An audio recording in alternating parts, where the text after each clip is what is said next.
Olá, pessoal do canal Negócio TI Direito. Hoje estou com uma pessoa muito especial. Foi o facilitador, o incentivador desse podcast aqui. Vocês podem não saber disso, né? Mas estou confidenciando para todos os meus ouvintes que a pessoa com quem a gente vai conversar hoje, o professor Adriano Amui, foi o cara que deu a ideia ao Regis de construir esse podcast há 2 anos, 3 anos atrás. Eu demorei a assimilar a visão dele, mas aprendi, e hoje, assim, estou muito feliz de estar recebendo ele aqui. Até demorei ele para trazer ele aqui, mas enfim, coisas da vida, e quero apresentá-lo porque, assim, é uma pessoa extremamente visionária, inteligente, professor, né, acadêmico. Ele vai contar um pouco da história da vida dele aqui. Vocês vão se apaixonar por esse cara, porque eu me apaixono toda vez que ele conta as estratégias que ele usa para as organizações crescerem, serem mais produtivas, serem mais lucrativas, e tenho aprendido muito com ele. Então, Adriano, super bem-vindo aqui. Queria que tu te apresentasse e contasse um pouquinho para os ouvintes aqui quem é o Adriano Amui. Obrigado, Regis. Pessoal, primeiro, uma alegria enorme estar aqui. Esse carinho que o Regis demonstrou por mim é recíproco, absolutamente recíproco. E não adianta você dar uma boa ideia para alguém que não seja um campo fértil para implementar. E o fato de o Regis estar conosco aqui hoje é a prova de que ele pegou essa ideia, esse insight e transformou em realidade. Então, é um pouco disso que eu vivo, né? Como é que você transforma ideias em ação? E como é que você transforma em ação em coisas boas? Coisas boas para a sua vida, coisas boas para a sua organização, coisas boas para as suas pessoas. Rapidamente, eu sou um mineiro de Uberaba, mas estou fora de Minas há muito, muito, muito tempo. Eu sou formado em administração de empresas, depois eu fiz uma pós-graduação em finanças e fiz um mestrado em estratégia, e depois disso eu estudei fora do Brasil fazendo alguns programas executivos, MD, Kellogg, St. Gallen e Concordia, no Canadá. Minha carreira começou no sul do Brasil, Regis, você deve saber disso, como executivo da Shell. Eu fiz uma carreira longa na Shell de mais de 10 anos e terminei essa carreira como responsável pelas lojas de conveniência no Brasil. Da Shell, fui trabalhar na Parmalat. Experiência enlouquecedora, porque tudo ia muito bem até que um dia houve uma fraude na Itália e isso criou uma recuperação judicial no Brasil. E eu era uma das pessoas de liderança não estatutária, logo sobrei eu, e eu tive a oportunidade, então, de fazer muita coisa espetacular para salvar essa empresa dessa recuperação. E de lá eu estive na Nestlé, mas já com o pensamento de montar meus negócios.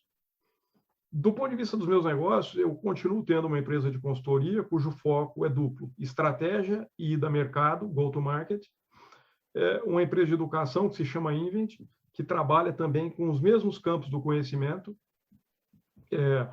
O Portal dos Livreiros, que hoje é o maior vendedor de livros usados no Brasil. E a Deep Seed Solutions, que é uma empresa que nasceu no Brasil, mas fazem 60 dias nós abrimos o nosso escritório e nós estamos transferindo metade da empresa para Houston, nos Estados Unidos, que trabalha com sistemas para exploração e produção de petróleo. Sou casado, tenho 2 filhos, Pedro e José Eduardo. Vivo em Vancouver já há bastante tempo, mas eu tenho uma vida acadêmica que eu adoro. Ela é boa em intensidade, entretanto, ela é pequena em frequência, porque a agenda está corrida. Eu sou professor há bastante tempo de marketing estratégico na Fundação Dom Cabral e sou professor também de proposta de valor, que é Account Management, Trade Marketing, algumas disciplinas correlatas na ESPM em São Paulo. Sinteticamente, é isso, né, Regis? É isso, mas tu não contou uma coisa, né? Que tu adora um churrasco, né? Indiscutivelmente, eu adoro fazer um churrasco. Coisa boa, coisa boa. E tu também não contou para nós, que é uma coisa assim que sempre me chamou a atenção quando a gente se conheceu. O Adriano foi meu professor de marketing estratégico, né, na Fundação Dom Cabral, né? Quando eu estudei lá. E sempre me chamou a atenção que o Adriano vinha do Canadá para dar aula para a gente, né? E sempre me surpreendeu, né, a desenvoltura do Adriano tocar tantos negócios e hoje morar no Canadá com a sua família, mas vamos dizer assim, a grande parte dos negócios, teus negócios estão no Brasil, né, Adriano? Como é que tu consegue gerenciar tudo isso? Olha, no começo eu trabalhava com estruturas mais rígidas, né? Porque quando eu saí daí. E isso foi bom, porque isso permitiu que eu conseguisse fazer, tinha uma equipe muito boa, criei reuniões e criei um modelo de governança que também ajudava, mas com o tempo a gente foi automatizando e simplificando. E isso tem tudo a ver com o que você trabalha, não é, Regis? Quando você começa a colocar tecnologia e a simplificar processos, você acaba usando o seu tempo de uma maneira muito mais inteligente, e esse tempo existe para geração de insights e tomada de decisão, que, no fundo, é o que movimenta as organizações. O resto são atividades meio. E essas atividades meio, hoje, dentro desse formato que a gente vive, você consegue buscar grandes especialistas em diversos lugares do mundo e, dessa maneira, você vai tendo uma estrutura que é diferente. Eu não saberia nem classificar ela, se é matricial, se não é. Para mim, é uma estrutura dinâmica. Ela é uma estrutura que ela opera por objetivos específicos e a gente persegue isso. Então, é dessa maneira que eu tenho conduzido. Eu tenho a FCA, que fica aqui no Canadá. A FCA ela é responsável pela plataforma que opera na América Latina. E ela representa tudo o que é interesse desses negócios que eu contei fora do Brasil. Então, essa é a maneira como a gente está estruturado. Mas funciona bem, funciona bem. Ou seja, tu foi um precursor quase do home office pré-pandemia, né? Ou seja, tu já trabalhava assim? Totalmente, eu já trabalhava assim. Para mim, reunião de Zoom já era uma realidade desde 2014. Eu lembro quando tu incentivava a gente para a gente fazer as reuniões remotas, né? Quando a gente atuou junto no marketing lá, que para mim ainda me parecia uma coisa assim, um pouco distante, fazer reuniões e planejar através do Zoom, né? E para ti já era uma coisa tão natural. Incrível, né? Como é que a coisa, o hábito se forma e passa a ser uma realidade, uma nova realidade, né? E, Adriano, pensando assim agora do momento que a gente está vivendo, né? Talvez se encaminhando para um final de pandemia, torcendo para que realmente se encaminhe para um final de pandemia. Será que as organizações hoje, na tua visão, e tu conhece tanto e trabalha tanto com organizações do mundo todo, elas vão manter o formato do híbrido? Como é que vai ser o formato de trabalho das pessoas de agora em diante? Ou o modelo de gestão? Era um modelo do passado? O que a gente teve que mudar ou vai ter que mudar e se adaptar agora nessa retomada de gestão aí que a pandemia nos ensinou? Eu tenho visto todos os testes que você quiser imaginar, Regis. Eu tenho visto gente que está testando a volta completamente presencial. Eu estou vendo empresas, eu vi a Sambatec do Brasil hoje anunciando que ela vai ficar 100% virtual, e eu tenho visto um movimento também por empresas híbridas. Eu diria que isso são decisões organizacionais, mas que essas decisões elas vão se submeter a uma questão chamada cultura. E é isso o que vai decidir qual é o melhor caminho. Se eu fosse fazer uma aposta com você, eu diria que é lógico, né?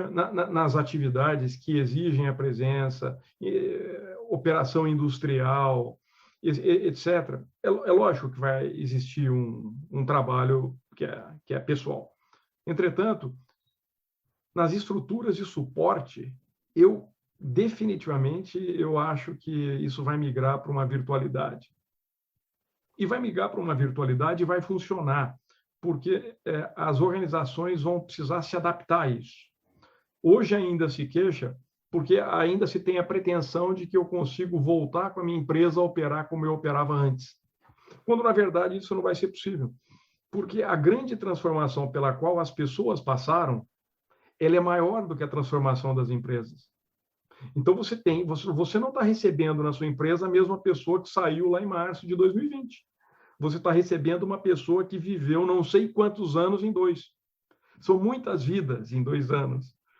E isso foi um choque que mudou a perspectiva do que é valor para o ser humano.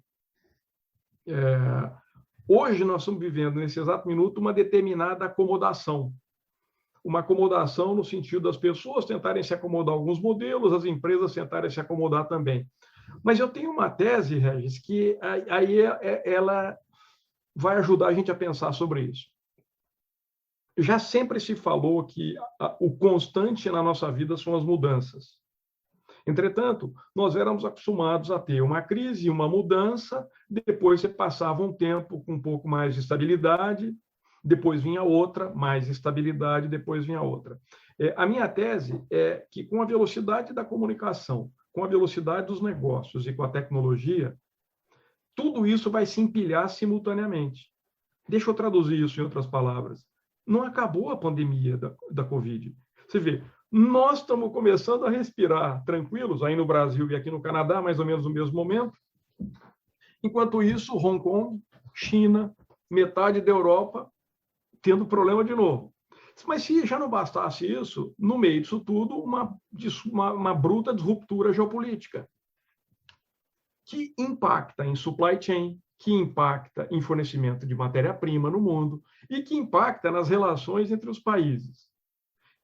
Quando isso passar, vai vir outra coisa. E essas coisas vão se empilhar de uma determinada maneira que a forma como a gente trabalha, como a gente trabalhou até então, ela não vai mais funcionar. Serão novas lógicas. Isto seria, vamos lá, na minha visão, um mar de oportunidades e não um mar de problemas. Sim ou não? Absolutamente. Você está mais do que certo, Regis. Em toda mudança, é óbvio, ela segue uma curva normal. Você tem a primeira parte das pessoas que aderem à mudança e que eles veem rápido o mar de oportunidades, são os early adopters. Depois tem uma turma do meio, que é a maioria, que fica em dúvida, paga para ver, espera um pouquinho e etc. E você tem a turma lá do que é problema. Essa também não vai mudar. Mas o grande fato é que, para a maioria de nós, vai ser uma grande oportunidade. Só que isso implica, e agora eu vou usar um termo de educação, né? Isso implica em desaprender. Você precisa desaprender para você aprender novamente como é que você vai operar dentro dessa lógica.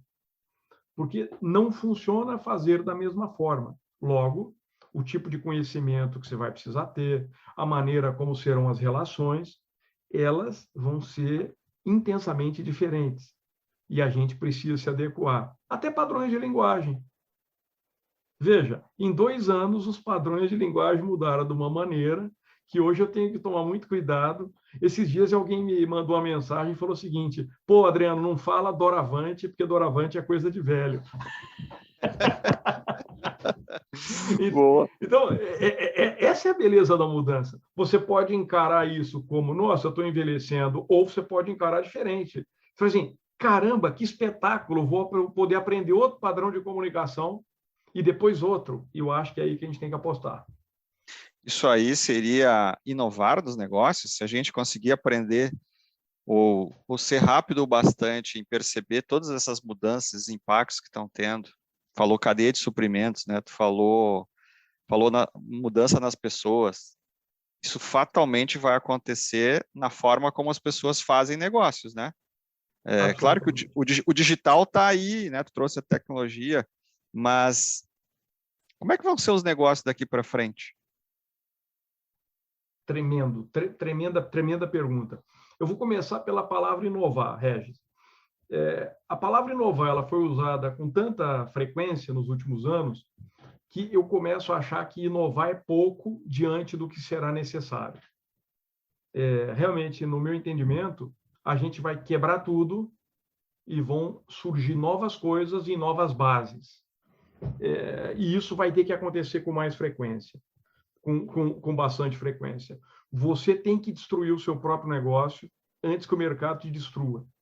Você tem que destruir e reconstruir. Você tem que dar um passo na frente.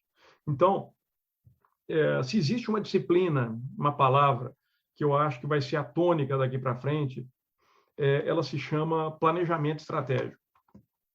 Uma dupla de palavras velhas, mas que tem um valor absolutamente crítico hoje.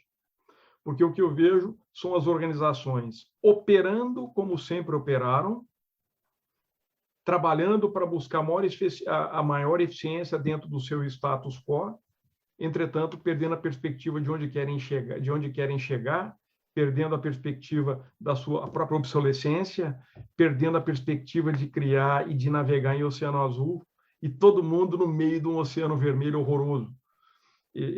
Eu vejo as pessoas fazendo uma quantidade de tarefas insanas, não cumprindo grande parte delas. Quando você consulta um board no final do ano, ele não cumpriu 60% das suas metas estratégicas. E não foi para o lugar que queria ir. Então, para mim, essa é uma questão. Essa organização tem que ser destruída, reconstruída dentro de uma visão, essa visão alicerçada por um planejamento estratégico. Aí eu vou voltar com mais um tema que se liga ao planejamento estratégico, que é planejamento estratégico por cenários. Porque dentro dessa volatilidade que eu comentei, que é a minha visão para o futuro, e que ela é boa, eu tenho que identificar a maior quantidade de cenários possíveis para me preparar para múltiplas possibilidades. E também para me preparar para possibilidades que são ambíguas. Essa é uma coisa muito interessante. Né? É que a gente enxerga esses cenários hoje, porque eles são tão vastos, são tão distintos, que a gente consegue olhar para 3 meses, 6 meses, 1 ano para frente? Consegue, viu, Regis? Quando a gente... aqui eu quero separar o cidadão comum, ou eu, quando estou sentado aqui na cadeira, lendo as redes sociais, lendo um jornal, eu ali estou me atualizando com news. Eu simplesmente estou superficialmente sendo impactado e formando alguma coisa na minha cabeça que vai me permitir entender as coisas um dia. Isso é diferente de você estudar cenários. Estudar cenários é uma decisão de foco. Então, diante de tantas possibilidades que o mundo começa a mostrar, você começa a praticar exercícios corporativos de quais são as mais prováveis, de quais são são as mais benéficas, quais são as de maior risco, usando vários critérios. E aí você vai a fundo. Ir a fundo é uma expressão que eu quis colocar aqui na nossa conversa, porque eu tenho visto as pessoas e organizações irem na contramão do ir a fundo. Tudo está muito fácil. Hoje você posta uma coisa e depois você pede desculpas. Hoje você lê alguma coisa simplérrima e você transforma aquilo numa tese de negócio. E não é assim que as coisas funcionam. O mundo, como é cada vez mais complexo, ele exige que você tenha um mindset diferente, para começar, porque não é qualquer pessoa que consegue mesclar dentro da cabeça tantas variáveis simultaneamente e fazer conexões não tradicionais. Não é mais uma questão de relação de causa e efeito. Não é mais assim, para combater a inflação, eu aumento a taxa de juros. Não. Eu tenho que olhar saúde, eu tenho que olhar plano de governo, eu tenho que olhar geopolítica global, eu tenho que olhar cadeia de suprimentos, eu tenho que olhar até disponibilidade de container, porque isso impacta o PIB, que impacta o que eu estou falando. Então, eu acho que tem uma história de ambidestria, que é uma palavra que ela cabe bem aqui, de que você precisa olhar grande, estratégico, lá na frente, e, ao mesmo tempo, você tem que ser capaz de descer num determinado nível que você tenha proficiência e competência naquilo que você está se metendo. É óbvio que nem todo mundo é capaz de ser competente em tudo. Então, eu quero resgatar o que você colocou no começo, que organização é essa do futuro, né? Eu acho que uma das características da organização do futuro vai ser que ela vai funcionar não como um ente estanque, e sim como a parte de um ecossistema. Ela só vai existir porque existe um ecossistema. E dentro desse ecossistema, você vai ter os especialistas que vão te alimentar dessas visões e você vai tomar suas decisões. E aí eu conecto isso com um plano estratégico. Então, essa história de envisionamento, ela não é mais uma coisa de um líder que é um gênio. Essa mitificação, ela ainda existe, mas não é ela que vai movimentar a economia do mundo. A economia do mundo vai ser movimentada por um grupo de pessoas que consegue pensar diferente, mas complementar, e consegue propor soluções para questões que são questões que a gente não entende claramente. Percebe? Eu estou falando aqui de coisas subjetivas. Então, eu tenho que saber lidar com ambiguidade. Isso é muito interessante. Se coloca no lugar da Alemanha, Regis. A Alemanha tem vontade de impor uma sanção à Rússia. Entretanto, a Alemanha precisa da energia da Rússia. Como é que você lida com uma questão dessa natureza? Eu peguei só esse exemplo para dizer o seguinte: medidas radicais não cabem mais aqui para frente. Nós vamos ter que saber conviver com aquilo que a gente não gosta tanto. Mas nós vamos ter que saber conviver com tudo isso civilmente. Essa é a beleza que o ser humano precisa resgatar, eu acho.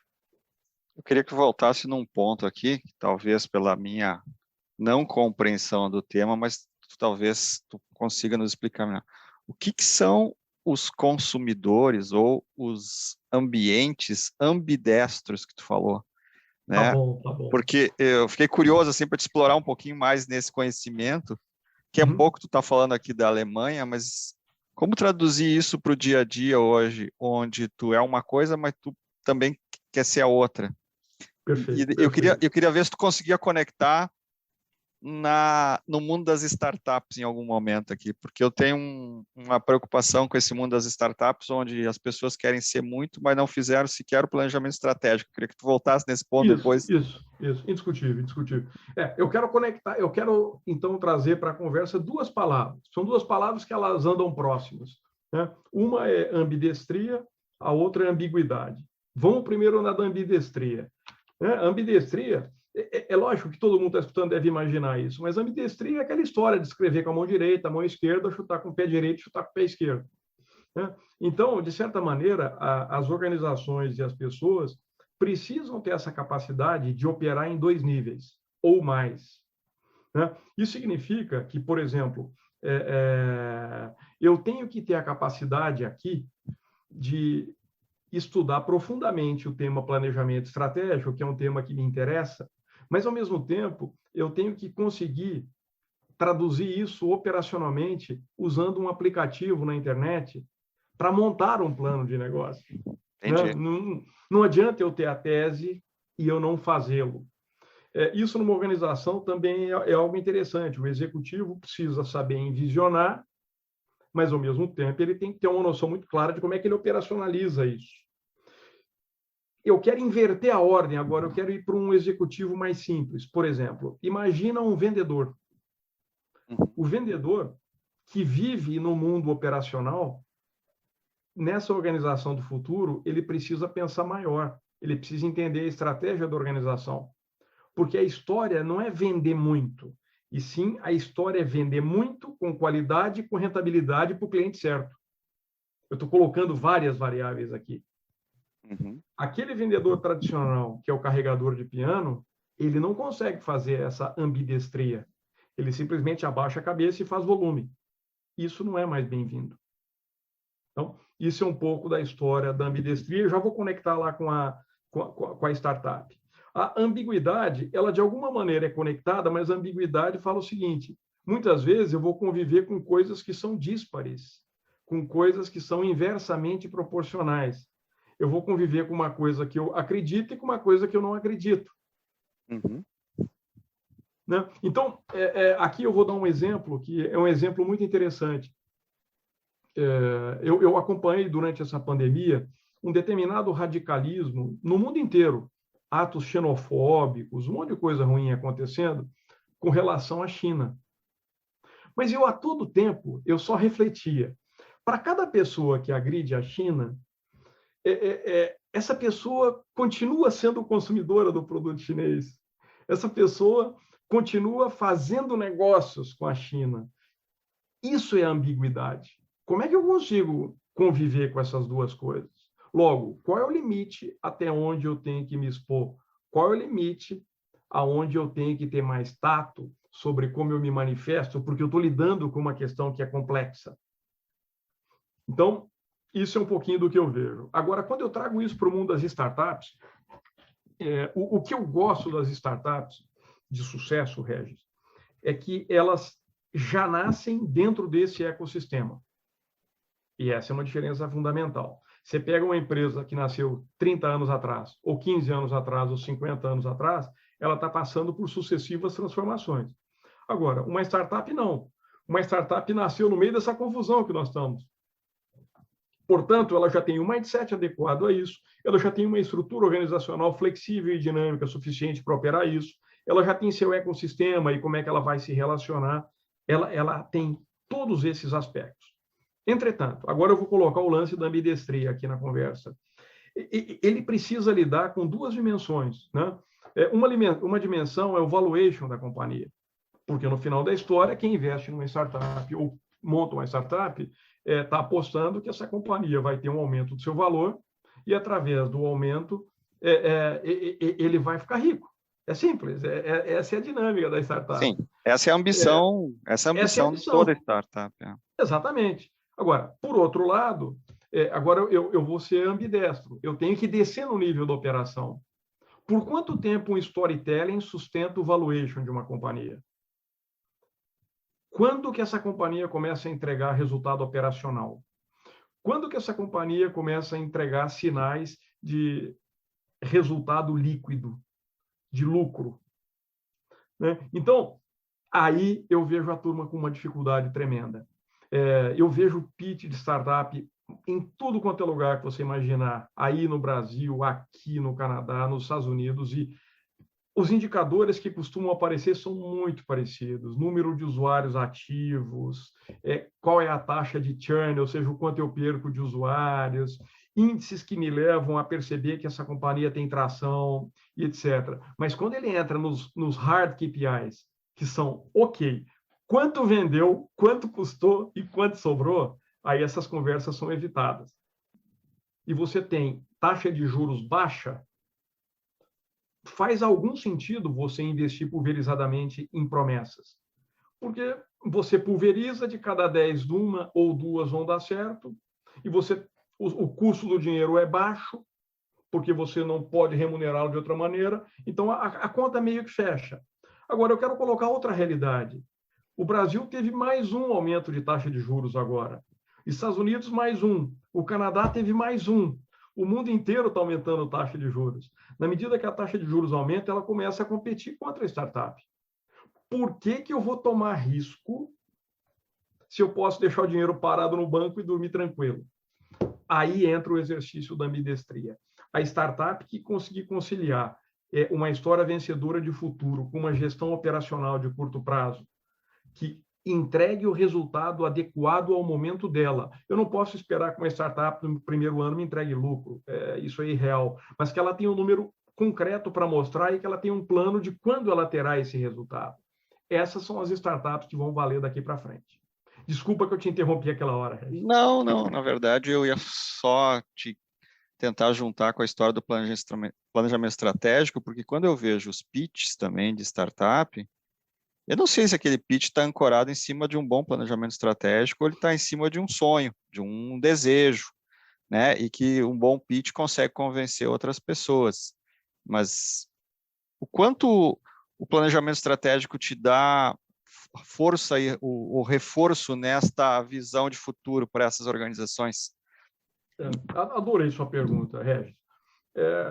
Planejamento estratégico, ele é fundamental em sua necessidade, mas ele muda conforme muda o vento, portanto, ele é volátil. Muitas pessoas não investem no planejamento estratégico justamente porque falam, eu vou mudar daqui a pouco. Mas o perigo é o seguinte, o fato de você ter um plano estratégico significa que você tem uma rota pré-determinada e que você sabe onde você quer chegar. Na medida que o cenário muda, você ajusta a rota, mas você não muda onde você quer chegar. Essa é a virtude do plano. Toda companhia que não tem clareza de onde quer chegar, ela é fadada ao insucesso, ou ela é fadada ao acaso. Ela pode ter sorte, pode não ter sorte. Eu desconheço o valuation para sorte. Portanto, você partir com um bom plano que te diga exatamente onde você quer chegar e é a sua primeira rota, me parece uma condição sine qua non hoje para uma companhia se postular no mercado.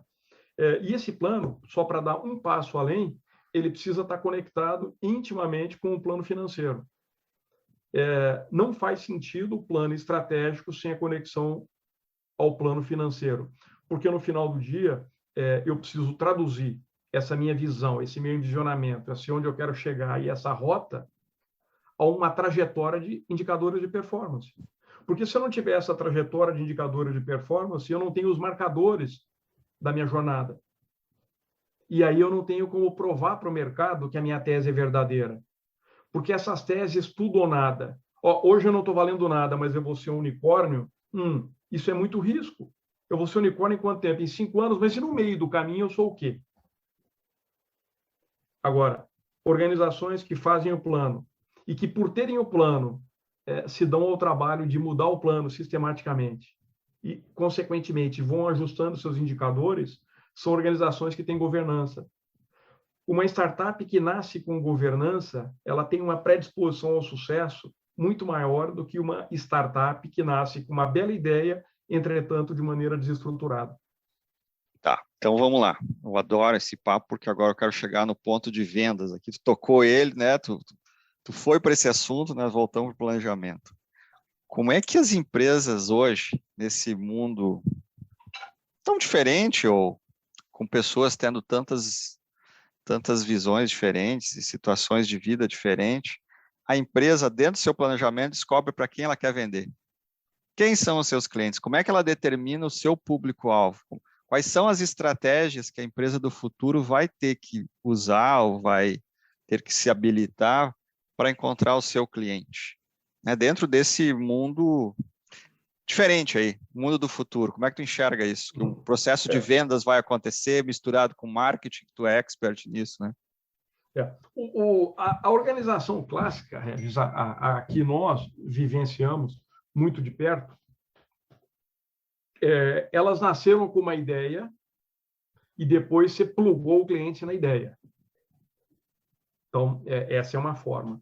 Eu acho que essa forma ela é absolutamente perigosa, doravante, porque quando eu faço esse modelo, eu estou obcecado pela minha ideia. Portanto, eu estou endogenamente apaixonado pelo que eu faço.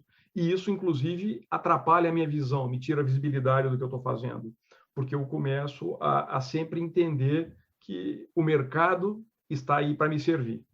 O que tem agora, claramente, já estamos vivendo isso, é uma inversão clara de papéis, né? Na verdade, quem quer ter sucesso tem que servir ao mercado. E a primeira questão que essa empresa tem que definir quando vai fazer isso é qual é o problema que ela vai resolver para alguém. Essa é a grande questão. Eu não posso dissociar o meu objetivo do negócio da pessoa.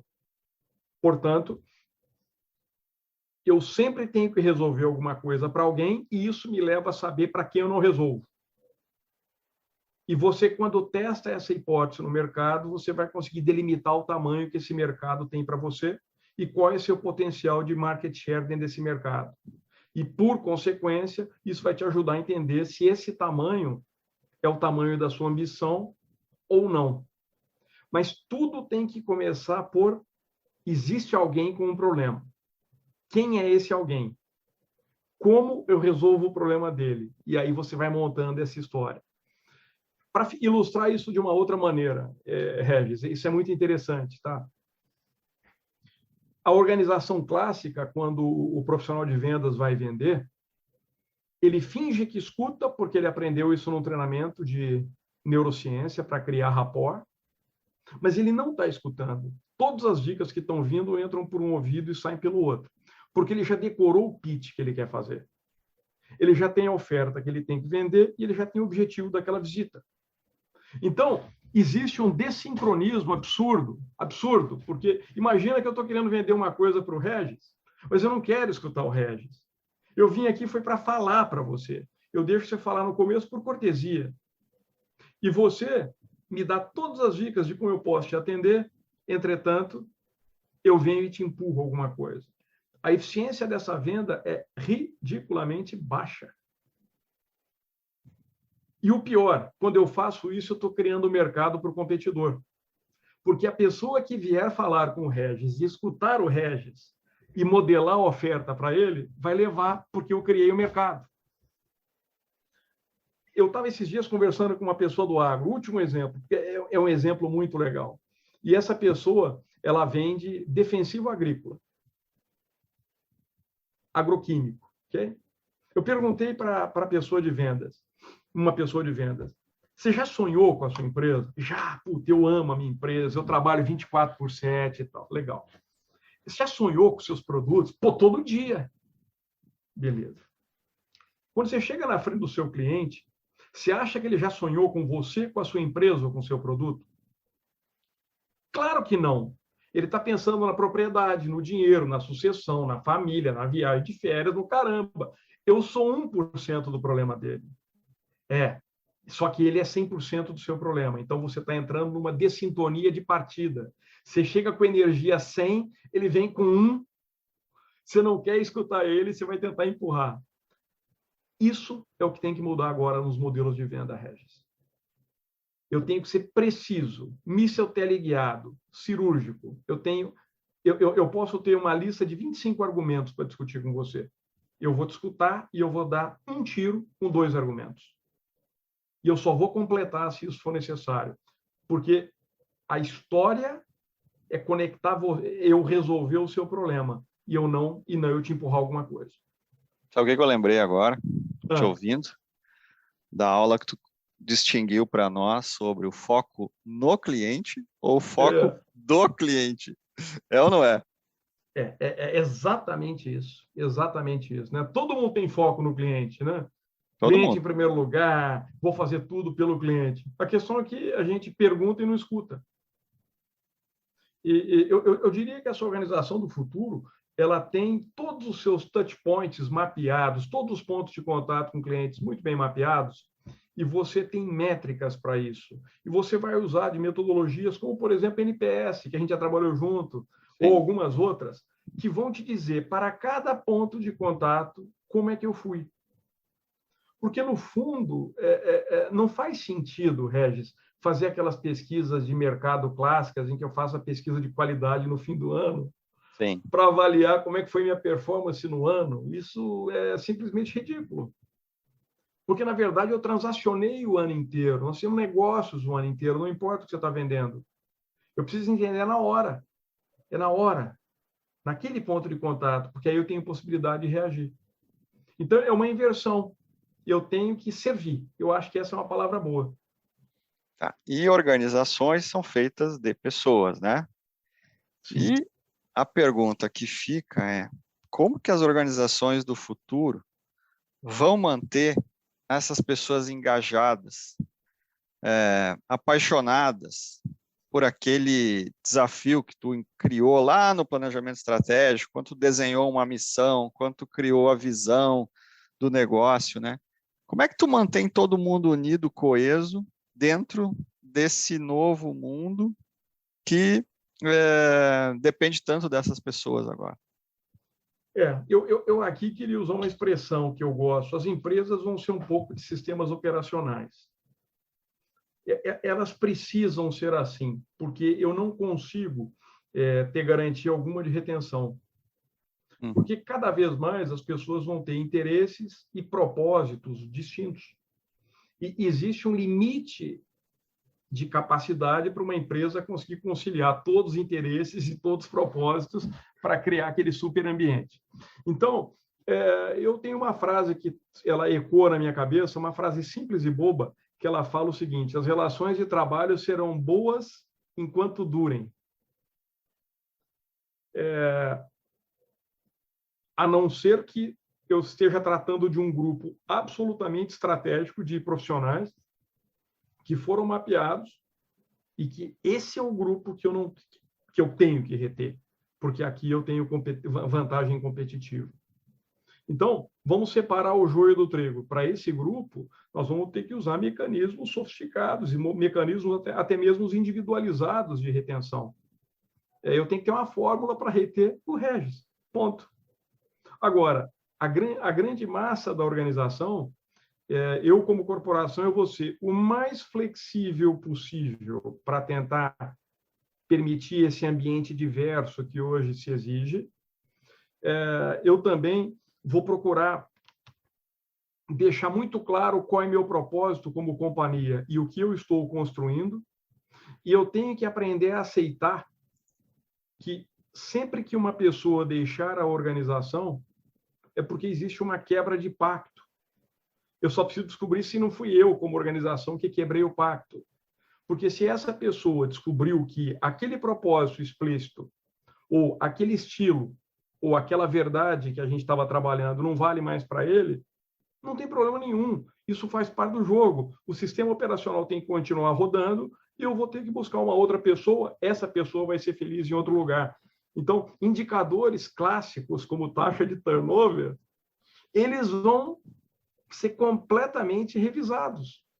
Porque qual é a relevância em eu ser rígido no meu turnover e ter pessoas incompatíveis, pessoas infelizes, pessoas desalinhadas, pessoas que mudaram no meio do caminho e não querem mais? Não faz sentido. E é por isso que essa história do ecossistema ela vai ser muito importante. Porque eu preciso ter pessoas navegando aqui em volta. Pessoas que são especialistas, pessoas que são de terceiros, pessoas que eu vou contratar. Eu tenho que usar parcerias, eu tenho que usar múltiplas possibilidades.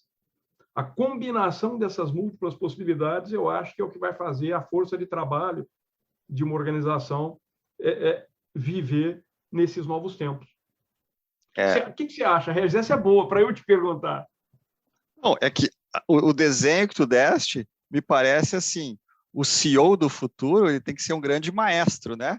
Um orquestrador de todas essas variáveis, porque eu entendo muito semelhante ao que tu colocou agora, porque a gente tem tantas formas hoje de trabalhar, de fazer negócios, que em alguns momentos eu vou ser cliente, vou ser fornecedor dentro do mesmo ecossistema. Exatamente. E isso retroalimenta, ou seja, como é que eu organizo tudo isso, né? Uma grande orquestra aqui, né? Com um maestro que vai liderando isso. Isso é mais ou menos assim que eu estou vendo a organização do futuro. E, Adriano, deixa eu te perguntar uma coisa. Tem hoje não sei se é métrica ainda, porque eu desconheço como métrica, mas eu já vi na Bolsa de Valores de São Paulo o indicador aquele ESG, né? Sim. Ou ESG, né? Sim. Que como tu também trabalha muito com a área do agro, né? Eu sei que tu dá consultoria na área de agro também, se fala muito ali no lado ambiente, né? Essa organização do futuro, nesses 3 pilares, ambiente, social e governança, será que é este um caminho que as organizações vão adotar para poder se mostrar para o seu ecossistema, de como elas atuam? Eu vou dizer para você que o paradigma atual é exatamente esse. O fato de eu viver aqui na América do Norte me dá uma visão disso um pouquinho na frente do que o que a gente está vivendo no Brasil. Né? Os níveis de indicadores de performance na Bolsa de Toronto, Regis, são absolutamente rígidos para ESG. Uhum. Se não me engano, agora, no final desse ano, vai ter uma linha de corte. Se a empresa não tiver uma política ativa e auditada de ESG, ela não pode mais ser comercializada. Está chegando nesse nível. Os negócios hoje, com bancos, com instituições financeiras, instituições bilaterais, com governo e etc., eles são todos alicerçados na existência de políticas de ESG. Mas não está muito do lado ambiente ainda? Não pesa muito o lado ambiental ou é uma distorção que eu estou vendo só? Talvez você está sendo mais ortodoxo na maneira como você está vendo. Uhum. Quando você fala em ESG, né, nada mais é do que o que se falava antigamente na tripla questão da sustentabilidade. É exatamente Sim. o mesmo conceito. Então, por trás de ESG, é óbvio, você tem ações para mitigar esse climate change. Mas aonde isso está impactando? Mas você tem, por exemplo, questões ligadas à diversidade, questões ligadas à aceitação, você tem questões ligadas à performance, governança e distribuição de lucro. Você quer ver um outro exemplo? Proteção do acionista minoritário. Tudo isso está dentro do guarda-chuva de ESG. Uhum. Então, o guarda-chuva de ESG, ele diz para uma organização que ela está atenta a todos os stakeholders. Essa é a tradução real. Então, que ela está procurando ser construída numa base que ela beneficia a si mesma, a partir da sua rentabilidade, do seu resultado, mas a comunidade onde ela convive, ao clima, ao meio ambiente, à diversidade das pessoas e seus empregados. Mas olha uma coisa interessante, por que a Bolsa de Valores brasileira não decola da maneira como deveria? Porque ela é majoritariamente concentrada em grandes investidores. Sendo que a Bolsa de Valores dos Estados Unidos e a canadense, ela tem o modelo inverso.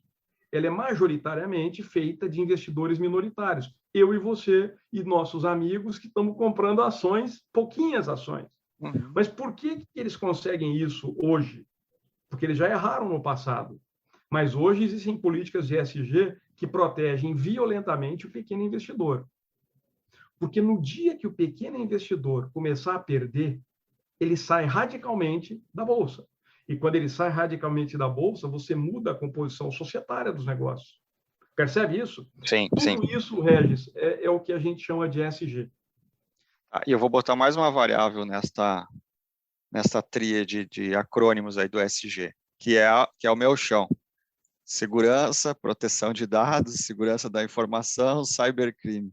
E aí a provocação aqui é a seguinte: como é que tu vê essa organização do futuro? Que os processos são cada vez mais digitais e ela está cada vez mais à mercê de ataques tecnológicos que do dia para a noite tu pode puxar o tapete completo de uma organização. Eu acho que isso vai aumentar, isso é uma preocupação clara nas organizações hoje? Excepcional. Eu vou te dar duas visões, tá? A visão do Canadá. Aqui existe um instituto, chama ICD. O ICD é um instituto equivalente ao IBGC do Brasil, que é o Instituto Brasileiro de Governança Corporativa. O tema do ICD do Canadá, para todos os conselheiros, nesses próximos 1 ano para trás e 2 para frente, é a combinação de duas palavrinhas, ESG e Cybersecurity. Então, você imagina que você tem um treinamento massivo de todos os conselheiros e boards do Canadá inteiro para tentar entender isso.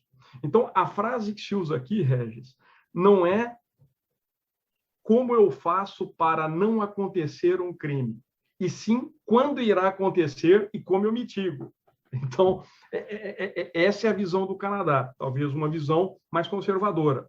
Eles assumem que nenhuma organização é imune a isso e que a capacidade do crime de inovar e de testar ela é tão poderosa que fatalmente alguém vai cair nessa história e você tem que estar preparado com seu plano de contingência e com seus sistemas com relação a isso. Por outro lado, sistemas de proteção, cybersecurity e tudo mais, aqui já são uma realidade e fazem parte do checklist básico de uma empresa, porque já está num outro momento de governança. No Brasil, eu vejo que tem uma distância, né? Eu, para falar a verdade, eu comecei a ver o tema cybersecurity, que não é minha área, portanto, eu me coloco como alguém de negócios, sendo mais veiculado de 1 ano para cá. E ele se tornou icônico agora, né? Quando você vê lojas americanas saindo do ar, esse padrão de companhia saindo do ar. Houve uma menção a um ataque hacker ao Itaú, que eu não sei se é verdade ou se não é verdade, mas quando você começa a ver isso, o ambiente de negócios começa a entender que, opa, se aconteceu lá, vai acontecer comigo. E aí surge uma tremenda área de possibilidade de desenvolvimento de negócios ligados a isso. Eu diria que o Brasil hoje é um ambiente fértil para se trabalhar essa questão. Meu amigo, são muitas variáveis para a gente pensar para enxergar os negócios do futuro, né? Mas Não, isso não é brincadeira. Deixa eu te fazer uma provocação final para a gente se encaminhando aqui para o final, para não ficar tão extenso o nosso bate-papo, e a gente pode fazer outros bate-papos. Quantas você quiser, sempre. Isso. Que dica tu daria, assim, para os nossos ouvintes? Porque aqui os meus ouvintes, assim, vão desde estudante, né, muitos da área do direito, desde profissionais de venda, desde profissionais de marketing, desde advogados, aqui tem empresários também que me escutam. E eu me lembro sempre do livro do Harari. Eu sou apaixonado pelo Harari, né? Já li tantos livros, os 3 principais dele, pelo menos. E ele fala que a gente, durante a nossa vida, pelo menos a gente vai ter 2 ou 3 profissões, né? que, enfim, que a gente vai viver mais e tudo mais, né, dentro de um aspecto normal de vida, que a saúde tem melhorado, obviamente, para uma grande parte da população, não para uma outra, mas, né, infelizmente. Mas olhando aqui para o nosso cenário, que a gente está conversando, que dica tu daria, assim, para aquele profissional hoje que tem, sei lá, os nossos filhos têm 18, 20 anos, o que eles deveriam fazer, estudar, se especializar, olhando para os próximos 10 anos, 20 anos, quem sabe, ou os próximos 50 anos? O que eles deveriam buscar de conhecimento para criar os seus negócios? Sim, Boa. Nossa, tua visão de professor mesmo, tá? Dando dica para tudo. Essa pergunta ela é maravilhosa, viu, Regis? Ela é maravilhosa. E essa é uma pergunta que ela está muito forte na minha cabeça nesse momento. Até por um interesse simples. Eu tenho um filho com 20 anos na faculdade e eu tenho um outro com 16 indo para a faculdade. Então, eu estou vivendo exatamente o que eles estão estudando? O meu mais velho, que é o Pedro Henrique, ele já está na faculdade. Ele faz 2 cursos simultaneamente. Ele faz medicina e ele faz engenharia física. E isso que ele faz é um pouco da resposta que eu quero dar. O meu filho mais novo ama futebol, o Zé Eduardo, mas ele está começando a mostrar um interesse por direito e por negócio. Então, o que eu quero trazer disso que eu estou vendo, mas de maneira geral? Primeiro, eu queria que os nossos estudantes e profissionais, todo esse grupo que está aqui, nunca pensasse numa frente só. Ele sempre pensasse que a fronteira da oportunidade, ela sempre vai ser uma interseção de mais de uma ciência. Então, eu quero pegar o Pedro mais velho. Ele é um garoto que sempre amou robótica. E ele fez a vida dele em torno da robótica aqui. Isso é uma paixão. Mas ele sempre quis ser médico.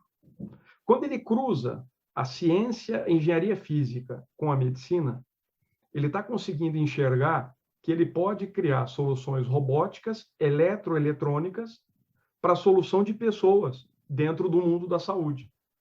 Não existe um curso para isso. Você não tem como achar um curso para fazer essa combinação. Isso foi ele pensando a vida inteira e buscando o caminho dele. Então, esse é um exemplo. Eu diria que a gente tem que pensar algumas coisas do tipo: qualquer setor de negócios pode ter dificuldades, mas existem alguns que não terão. E que eles são promissores à frente. Um deles é saúde. Eu diria que qualquer investimento que você faça em saúde, ele volta para você. Então, começa a pensar: como eu conecto um futuro que é ligado à saúde com direito? Você vai achar um ramo. Você pode conectar saúde com engenharia. Foi o que o Pedro fez. Agora, esse é um ângulo. O segundo ângulo, eu acho que nenhuma pessoa que está pensando nisso daqui para frente pode pensar em uma vida sem tecnologia. E aqui eu me refiro a conhecer profundamente bem tecnologia. Então, essa é uma segunda dimensão. Uma terceira dimensão que eu aprendi que ela é fundamental e que ela vai te ajudar de alguma maneira, além da tecnologia, os jovens devem saber fazer códigos. Porque, primeiro, isso traz uma capacidade analítica interessantíssima. Como é que você traduz um conhecimento em um código? É uma coisa que ninguém tira de você. E isso vai ser útil nessa formatação.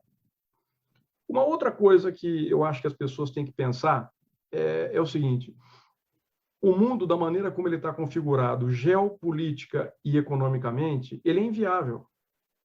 É só você olhar em volta. O mundo está doente hoje. A gente precisa de pessoas que vão pensar nesse mundo. Que mundo deveria ser esse? Regis, a nossa geração teve uma competência de gerar mega organizações e de gerar dinheiro no mundo escasso. Acho que esse foi o nosso mérito. Mas a nossa geração foi de uma incompetência profunda em criar um mundo para todos. Não é à toa isso tudo que nós estamos enxergando todo dia, uma coisa acontecendo. Então, quem tem essa pegada, pessoal, tem um valor único, porque esse jovem pode lapidar o que vai ser o Brasil, vai lapidar o que vai ser a América Latina, o que vai ser o mundo para daqui a pouco. E é essa geração que vai fazer isso. Então, eu diria que esse é um pensamento. Agora eu vou puxar a sardinha para o meu lado. Eu acho que qualquer área do conhecimento, qualquer uma, deveria, em algum momento, estudar negócios.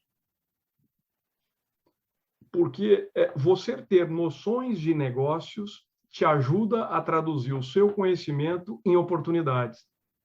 E lembra, nós vamos ter várias carreiras na vida. Então, você pode aprender isso muito bem. Quando eu cruzo saúde com tecnologia, aí eu começo a entrar em ramos que me parece que vão ser ramos muito importantes. Biotecnologia, esse me parece um dos ramos que é absolutamente promissores. Mas quer ver olhando para o outro lado da geopolítica? Como é que vão ser as relações internacionais? O nosso modelo de diplomacia se mostrou falido. Ele não dá conta. Como é que vai ser isso daqui para frente? Esse é um outro ramo que eu acho que as pessoas têm que estudar.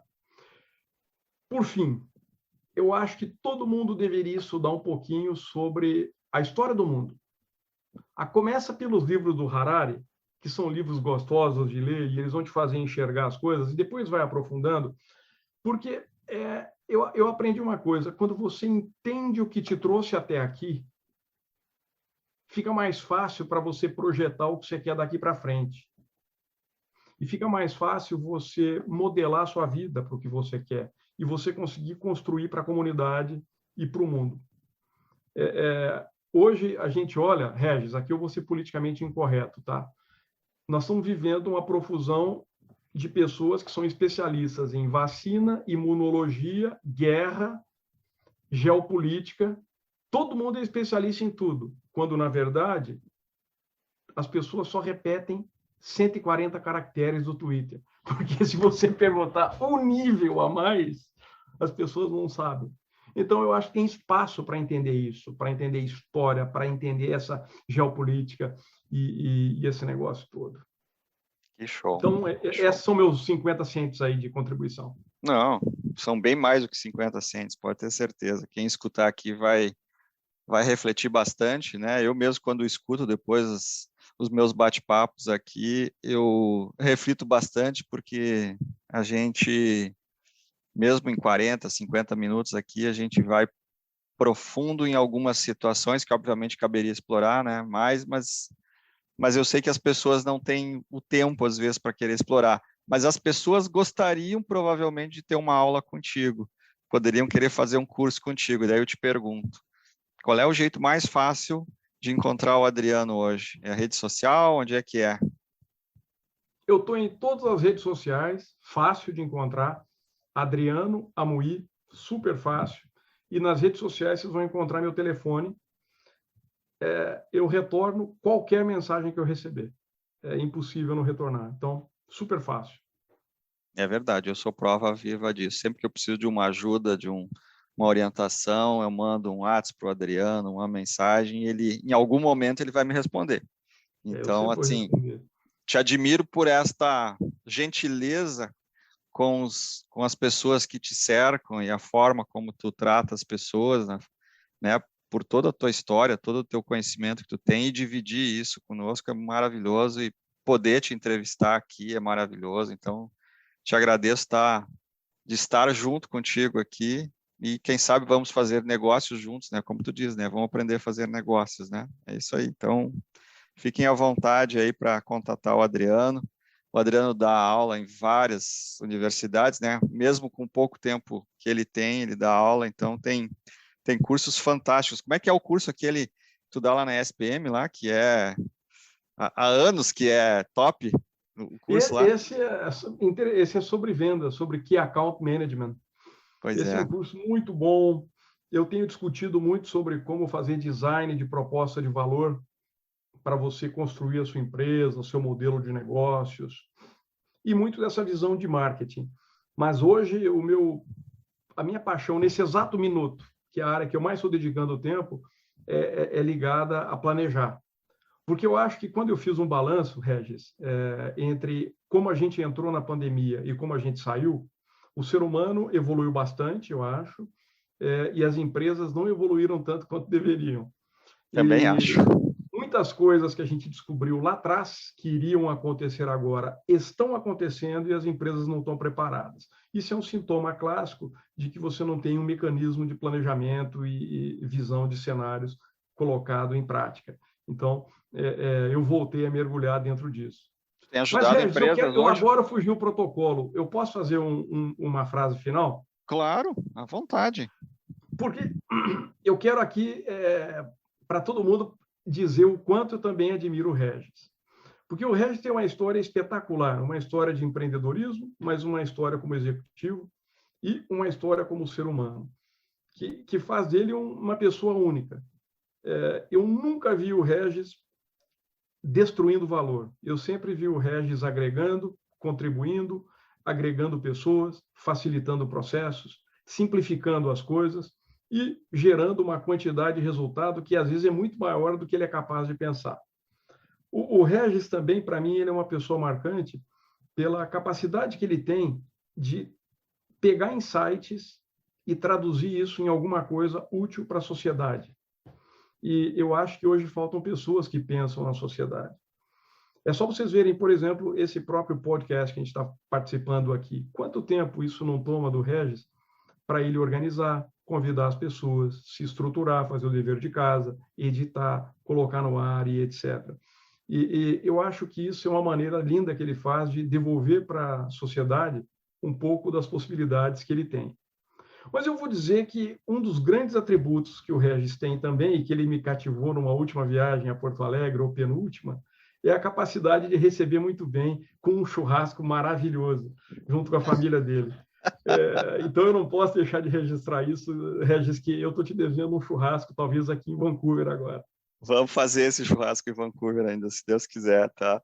Super obrigado, Adriano, pelas tuas palavras aí. Tu sabe que eu te admiro muito, fico muito feliz de te ouvir assim, né? De saber que o teu insight gerou tanta coisa aqui e deste insight que tu gerou em mim, eu devolvo para as pessoas hoje, praticamente não tem custo para as pessoas e as pessoas pegam aquilo que fizer o bem para elas, né? Então, exatamente.